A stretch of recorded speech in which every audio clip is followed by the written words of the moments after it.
Layer skin hair and laser clinic లో latest టెక్నాలజీతో laser hair removal, anti ageing and hair fall issues కి advance treatments అన్ని ఇక cost గురించి వరి అవ్వాల్సిన అవసరం లేకుండా అందిస్తున్నారు. ఇంకా మీ కాన్ఫిడెన్స్ ని తిరిగి తెచ్చుకోండి. Get your free consultation now.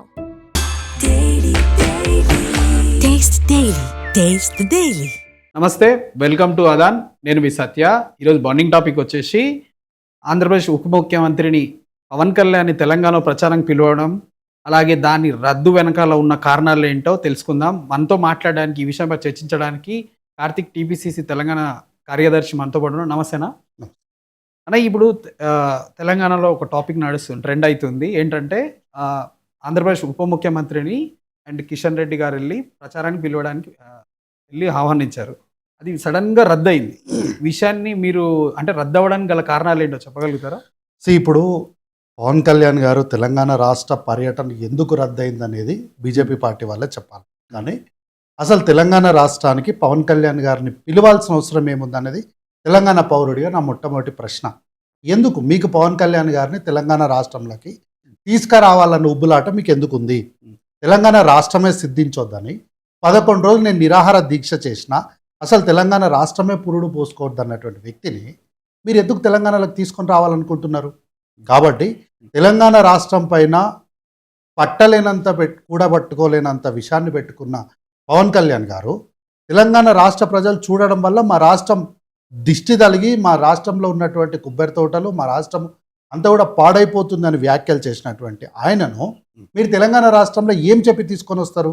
Ramachandra Rao గారు మాట్లాడిన ప్రతిసారి నేను తెలంగాణ బిడ్డను, నేను తెలంగాణ పౌరుణ్ణి అంటారు కదా. రామచంద్రరావు గారు కానీ కిషన్ రెడ్డి గారు కానీ, కిషన్ రెడ్డి గారే ఏకంగా ఒక క్రెడిటే తీసుకుంటాడు ఆయన ప్రతిసారి. తెలంగాణ రాష్ట్రం ఏర్పడడానికి బీజేపీ పార్టీయే కారణము, నా పాదయాత్రనే కారణం అంటారు కదా. మరి పాదయాత్ర చేసిన కిషన్ రెడ్డి గారు కారణమైనటువంటి బీజేపీ పార్టీ తెలంగాణ రాష్ట్రాన్ని అవహేళన చేసినటువంటి పవన్ కళ్యాణ్ గారిని తీసుకొని వచ్చి ఏం చెప్పించాలనుకుంటారు? ఇక్కడికి వచ్చి పవన్ కళ్యాణ్ గారు ధైర్యంగా చెప్తారా, మీరు చూడడం వల్లనే మా రాష్ట్రం నాశనం అయిపోతుంది కాబట్టి బీజేపీ పార్టీకి ఓటేయమని చెప్తారా?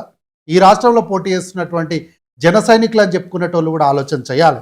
నిజంగా తెలంగాణ పౌరుడు అనేటోడు, తెలంగాణ రక్తం, తెలంగాణ పౌరుషం వాడి నరాల్లో కానీ వాడి ఒంట్లో కానీ ఉంటే ఎవ్వరు కూడా జనసేన పార్టీ అనే పదాన్ని కూడా ఉచ్చరించడానికి సిగ్గుపడే విషయాన్ని మీరు ఆయన తీసుకొని వచ్చి తెలంగాణలో ప్రచారం చేపిస్తామంటే ఎందుకు ఊరుకుంటాం?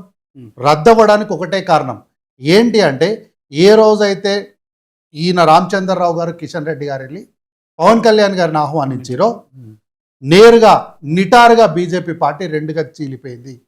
తెలంగాణ రాష్ట్రంలో తెలంగాణ పౌరులం అనేటువంటి బీజేపీ నాయకులు పూర్తిగా వ్యతిరేకించడం, తెలంగాణ సమాజం పట్ల నిలబడడం ఒక అంశం అయితే, తెలంగాణ రాష్ట్రం పైన చిత్తశుద్ధి లేనటువంటి కిషన్ రెడ్డి, రామచంద్రరావు లాంటి వర్గాలు పూర్తిగా దాన్ని నిటారుగా చీలిపోయి తెలంగాణ ప్రజల యొక్క ఆగ్రహానికి గురైతామని తెలుసుకున్న తర్వాత పవన్ కళ్యాణ్ గారు రాకపోవడానికి ఇవన్నీ కారణాలని మనం విశ్లేషణ చేయవచ్చు.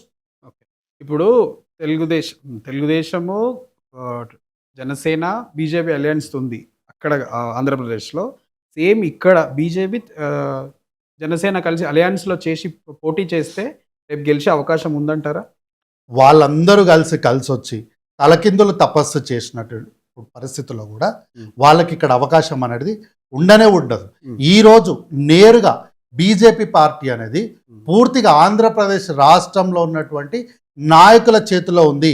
రామచంద్రరావు గారి ఎన్నిక జరగడానికి కారణం ఇక్కడి ప్రజలు, ఇక్కడి కార్యకర్తలు. బీజేపీ పార్టీకి ఏం సంబంధం లేదు. కేవలము ఆంధ్రప్రదేశ్ రాష్ట్రానికి సంబంధించినటువంటి ముఖ్యమంత్రి వర్యులైనటువంటి నారా చంద్రబాబు నాయుడు గారి సూచనల మేరకే, వారి ఒత్తిడి మేరకే రామచంద్రరావు గారి అధ్యక్ష పదవి అనేది ఇక్కడ జరిగింది. అందుకోసమనే టోటల్ తెలంగాణలో ఉన్నటువంటి యావత్ బీజేపీ పార్టీ ఈరోజు ఆంధ్ర పాలకులైనటువంటి పవన్ కళ్యాణ్ గారు, చంద్రబాబు నాయుడు గారు వారి చేతుల్లో పెట్టి తెలంగాణ రాష్ట్రాన్ని మరోసారి అన్యాయం చేసి ఈ తెలంగాణ రాష్ట్రంలో సాగుతున్నటువంటి స్వపరిపాలనకు తూట్లు పొడవడానికి వాళ్ళు ఈరోజు నాంది పలుకుతున్నారు. బీజేపీ పార్టీ కార్యకర్తలకు, రాష్ట్ర పార్టీ కార్యకర్తలకు కూడా నాకుగా అంటే తెలంగాణ పౌరుడిగా నాదొక విజ్ఞప్తి.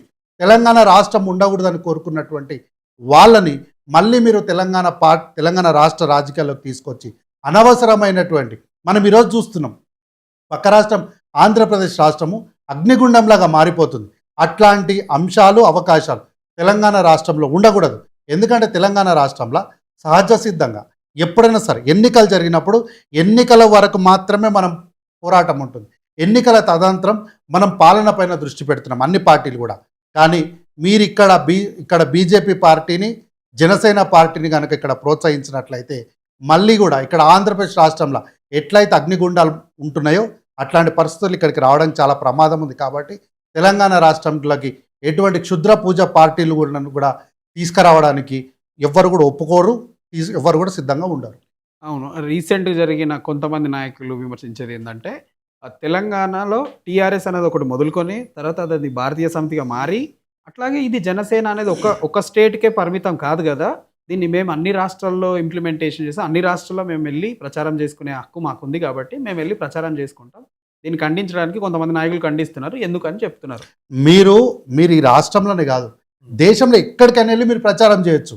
కానీ ప్రచారం చేసే ముందు తెలంగాణ తల్లికి, తెలంగాణ సమాజానికి, తెలంగాణ ప్రజలకు మీ ముక్కు నేల కానించి మీరు క్షమాపణ చెప్పినాకనే తెలంగాణలో మీరు ప్రచారం చేయాలి. మీకు ఏం అర్హత ఉందని తెలంగాణలో ప్రచారం చేయడానికి నాకు తెలియక అడుగుతా. తెలంగాణ ప్రజల దిష్టి వల్ల మా రాష్ట్రం నాశనం అయిపోతుంది అన్నప్పుడు తెలంగాణ పౌరుడిగా నా కడుపు కాలింది. మీకు ఏం అర్హత ఉంది?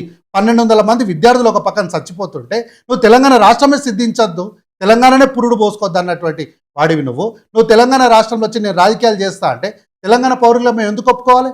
నువ్వు తెలంగాణ కోసం ఏం చేసినావు? నువ్వు ఈరోజు డిప్యూటీ సీఎంగా ఉన్నటువంటి రాష్ట్రానికి నువ్వు ఏం చేస్తున్నావు? నీకు దళితులు అంటే గౌరవం లేదు. నీ సొంత నియోజకవర్గంలో దళితులను ఊరు బయటికి పంపిస్తే వాళ్ళ పక్షాన మాట్లాడడానికి, ప్రశ్న వేయడానికి, దానిపైన చర్యలు తీసుకోనికి చేత కాదు నీకు. నువ్వు వచ్చి తెలంగాణ రాష్ట్రంలో రాజకీయాలు చేసి తెలంగాణను ఉద్ధరిస్తామంటే మేమంతా చూసుకుంటా కూర్చోవాలన్నా? మీ రాష్ట్రంలో సాక్షాత్తు హోంశాఖ మంత్రి అయినటువంటి అనిత గారు తాను ఒక దళిత వర్గం నుంచి కింద స్థాయి నుంచి మంత్రిగా ఎదిగినామను ఆమె శాఖల నీ శాఖలు ఉన్నటువంటి విషయానికి నువ్వు చక్కగా పనిచేయనికే చేత కాదు. నిన్నగాక మొన్న మనందరం చూసినాం కదా, ఒక కానిస్టేబుల్ పిలిచి మైక్ ఇచ్చి మాట్లాడాయి అంటే సార్ మా ఊర్లో రోడ్ లేదు, రోడ్ వేయండి అని. పంచాయతీరాజ్ శాఖ మంత్రిగా ఉండి ఏ ఊర్లో రోడ్డు ఉందో ఏ ఊర్లో రోడ్ లేదో నీకు తెలియదు, నీకు ఒక రోడ్ వేయనికే చేత కాదు. ఒక హోంశాఖ మంత్రిని మాత్రం నా చేతిలో హోంశాఖ ఉంటే ఎట్లుంటుందో తెలుసా అని అవమానిస్తావు. నువ్వు అట్లాంటి వ్యక్తివి. నువ్వు ఈరోజు వచ్చి తెలంగాణ రాష్ట్రంలో నేను రాజకీయాలు చేస్తా అంటే ముందు నువ్వు కూర్చున్న సీట్ల నువ్వు ఏదైతే శాఖ నిర్వహిస్తున్నావో ఆ శాఖకు ముందు న్యాయం చేయి. ఆ శాఖకు న్యాయం చేసిన తర్వాత తెలంగాణ రాష్ట్రంలో వచ్చి రాజకీయాలు చేయి. కానీ ఈరోజు మీ వేదికగా తెలంగాణ రాష్ట్ర పౌరుడిగా ఈ సమాజ బిడ్డగా నేను ఒక మాట చెప్తున్నా, పవన్ కళ్యాణ్ గారు ఈ దేశంలో ఎక్కడైనా రాజకీయాలు చేయొచ్చు, ఎక్కడైనా ప్రచారం చేసుకోవచ్చు. నిన్ను ఆపే హక్కు కానీ నిన్ను వద్దనడానికి కానీ మాకు ఎట్లాంటి నైతిక అర్హతలు లేవు. ఈ దేశంలో డాక్టర్ బిఆర్ బాబాసాహెబ్ అంబేద్కర్ గారు రాసినటువంటి రాజ్యాంగం ప్రకారము నువ్వు ఎక్కడైనా ప్రచారం చేయొచ్చు. కానీ తెలంగాణ రాష్ట్రంలోకి అడుగు పెట్టే ముందు నువ్వు తప్పకుండా తెలంగాణ సమాజానికి నీ ముక్కు నేలకు రాసి క్షమాపణ చెప్పినాకనే ఈడొచ్చి నువ్వు ప్రచారం చేయాలి తప్ప అంతకుమించి నీకు ఇక్కడ అర్హత లేదు. పవన్ కళ్యాణ్ తెలంగాణలో ప్రచారం రద్దు అవ్వడానికి మెయిన్ కారణం ఏమై ఉండొచ్చు అంటారు? పవన్ కళ్యాణ్ గారు రాజకీయాలకు సూటబుల్ కాదు. వారిక్కడికి వచ్చి ప్రచారం చేయడం వల్ల బీజేపీ పార్టీ ఏదో సాధిస్తుందని వాళ్ళు అనుకుంటున్నారు. అయితే విషయం ఏంటంటే తెలంగాణ రాష్ట్రంలో జనసేన పార్టీ లేదంటే బీజేపీ పార్టీ ఈ రెండు కలయిక అనేది ఒక దుర్మార్గమైనటువంటి కలయిక. అత్యుత్సాహం చూపించడానికి రామచంద్రరావు గారు అధ్యక్ష పదవి ఇప్పించినటువంటి నారా చంద్రబాబు నాయుడు గారికి, సహకరించినటువంటి జనసేన అధ్యక్షుడైన పవన్ కళ్యాణ్ గారికి గురుదక్షిణ చూపించాలి, గురుభక్తి చూపెట్టాలని చెప్పేసి దాసోహమైనటువంటి రాజకీయాలకు తెరలేపిండు. ఈ విషయాలపైన గ్రహించినటువంటి తెలంగాణ సమాజము ఎదురు తిరగడం వల్లనే కేవలం ఇక్కడ అరాచకీయాలు చేయాలన్నటువంటి వారి దురాలోచన గ్రహించినటువంటి తెలంగాణ సమాజం ఎదురు తిరగడం వల్ల భయపడి ఇక్కడికి పవన్ కళ్యాణ్ గారు రాలేదు. ఆ భయానికి ఆ వెన్నులో పుట్టిన వణుకు అట్లనే మీరు గుర్తు పెట్టుకోవాలి. కాబట్టి మీరు తెలంగాణ రాష్ట్రంలోకి అడుగు పెట్టొచ్చు, కానీ పెట్టే అప్పుడు క్షమాపణలు చెప్పినాకనే అడుగు పెట్టాలి. అప్పటి వరకు మిమ్మల్ని ఇక్కడ అడుగు పెట్టనీయమన్నటువంటి కాంగ్రెస్ పార్టీ లేదంటే తెలంగాణ సమాజం యువకులు ఇచ్చినటువంటి కాల్ వల్లనే ఆ కాల్కి భయపడే పవన్ కళ్యాణ్ గారు తెలంగాణలోకి రాలేదు.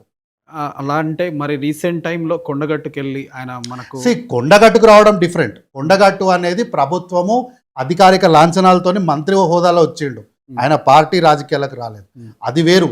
కొండగట్టుకు అది ఇంకా డెవలప్ చేయడంలో ముఖ్యమంత్రి రేవంత్ రెడ్డి గారు చొరవ తీసుకోవడము, రేవంత్ రెడ్డి గారు కాంగ్రెస్ పార్టీ ప్రజాప్రభుత్వం ప్రెజర్ పెట్టడం వల్ల తప్పించుకోలేక గత్యంతరం లేని పరిస్థితుల్లో దాని డెవలప్మెంట్ కోసం వారు వచ్చారు. అదే చెప్తున్నా కదా, వారి ఇక్కడికి రావచ్చు, మేము స్వాగతిస్తాం. కానీ ఇక్కడ రాజకీయాలు చేయాలంటే మాత్రం వారు క్షమాపణ చెప్పాలి.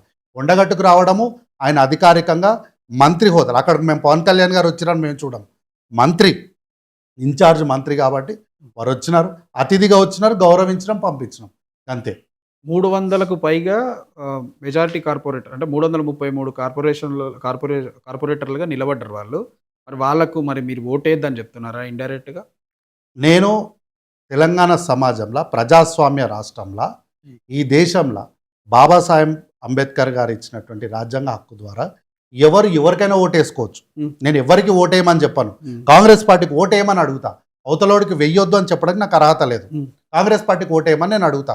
కానీ నిలబడే అభ్యర్థులు, మీరు ఓటు అడిగే కన్నా ముందు ఓటు అడగడానికి వెళ్ళినప్పుడు మీరు చేతిలో పాంప్లెట్ పెడతారు కదా, ఆ పాంప్లెట్ పెట్టినప్పుడు ప్రతి ఓటర్ కాళ్ళు మొక్కి మీరు క్షమాపణ చెప్పండి. మా అధ్యక్షుడు మా పవన్ కళ్యాణ్ గారు ఈ మాట అన్నందుకు మేము బేషరతుగా మేము క్షమాపణలు అడుగుతున్నామని తెలంగాణ సమాజంలో ఉన్నటువంటి ప్రతి ఓటర్ కాళ్ళు మొక్కండి. మొక్కి క్షమాపణ చెప్పినాక ఓటు అడగండి. మీరు ఈడ ఓటు అసలు ఆ పార్టీ నుంచి పోటీ చేయడానికి మీకు సిగ్గు లేదా అని నేను అడుగుతా. నేను తెలంగాణ రాష్ట్రం నాశనం అయిపోవాలని కోరుకున్నాయన, పురుడు పోసుకోవద్దని కోరుకున్న ఆయన దగ్గర దాసోహం చేస్తామంటున్నా. సిగ్గులేదు మీకు కొంచెం కూడా? తెలంగాణ పౌరుషం లేదా? తెలంగాణ బిడ్డలంటేనే పౌరుషానికి పెట్టింది పేరయా. అట్లాంటిది మీరు పోయి దాసోహపు రాజకీయాలు చేస్తామంటారు. ఈ రాష్ట్రంలో మీకు ధైర్యం లేదా? నేరుగా పోయి ఇండిపెండెంట్గా పోటీ చేయండి. జనసేన పార్టీ అభ్యర్థిగా పోటీ చేస్తే వచ్చే ఓట్ల కన్నా ఇండిపెండెంట్గా మీ ఫేస్ వాల్యూ మీద మీకు ఎక్కువ ఓట్ల పడతాయి స్వామి. ఇంతకు మించిన మీకు ఏం కావాలి? మీకు ఎక్కడ పార్టీలు లేవా? పోటీ ఎన్నో పార్టీలు ఉన్నాయి. ఏ పార్టీ మాకు ఇష్టం లేదంటే స్వతహా పోటీ చేయండి. కానీ తెలంగాణ సమాజం అనేది ఎప్పుడు కూడా తలవంపులకు ఉండదు. తలవంచుకోవడానికి తెలంగాణ సమాజం సిద్ధంగా ఉండదు. కాబట్టి దాసోహపు రాజకీయాలను బంద్ చేసుకోమని మాత్రం చెప్తాను. తెలంగాణలో బీజేపీ అండ్ జనసేన కలిస్తే బీజేపీకి మైనసా, జనసేనకు మైనసా? ఇది అసలు ఇద్దరు మైనస్ ఏముంది, ప్లస్ ఏముంది? వాళ్ళకున్న క్యాడర్ ఏముంది, వాళ్ళకున్నటువంటి రాజకీయమైనటువంటి ఇక్కడ సిబ్బంది ఏముంది? అయ్యో 8 మంది ఎంపీలు ఉండారండి. అట్లా 8 మంది ఎంపీలు ఉన్నారు అంటే 8 మంది ఎంపీలు ఉండి ఏం చేసిరు? ఇడా 8 మంది ఎంపీలు ఏం చేసిరు? ఇన్నిసార్లు 2 సార్లు 4 సార్లు కేంద్రంలో బడ్జెట్ పెడితే తెలంగాణ రాష్ట్రానికి వచ్చింది గాడిద గుడ్డు సున్నా, ఏం రాలే. అట్లాంటప్పుడు 8 మంది ఎంపీలు ఉంటే ఏంది, లేకపోతే ఏంది చెప్పండి, నాకు తెలియక అడుగుతా. ఆ ఎంపీలు 8 మంది కూడా కేవలం బీఆర్ఎస్ పార్టీ ఆత్మాహుతి దాడి చేసుకోవడం వల్ల మాత్రమే ఈ 8 మంది గెలిచిరు తప్ప లేకపోతే 8 మందికి అంత సీన్ లేదు.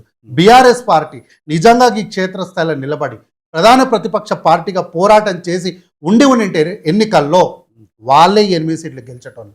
కానీ కల్వకుంట్ల చంద్రశేఖరరావు గారు బీజేపీ పార్టీకి కేసులకు భయపడి వారికి దాసోహమై స్వీయంగా అంటే ఆత్మాహుతి దాడి చేసుకోవడం వల్ల వీరికి దక్కాల్సినటువంటి సీట్లు వారికి దక్కినాయి.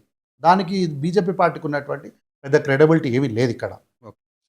థ్యాంక్ యూ అన్న.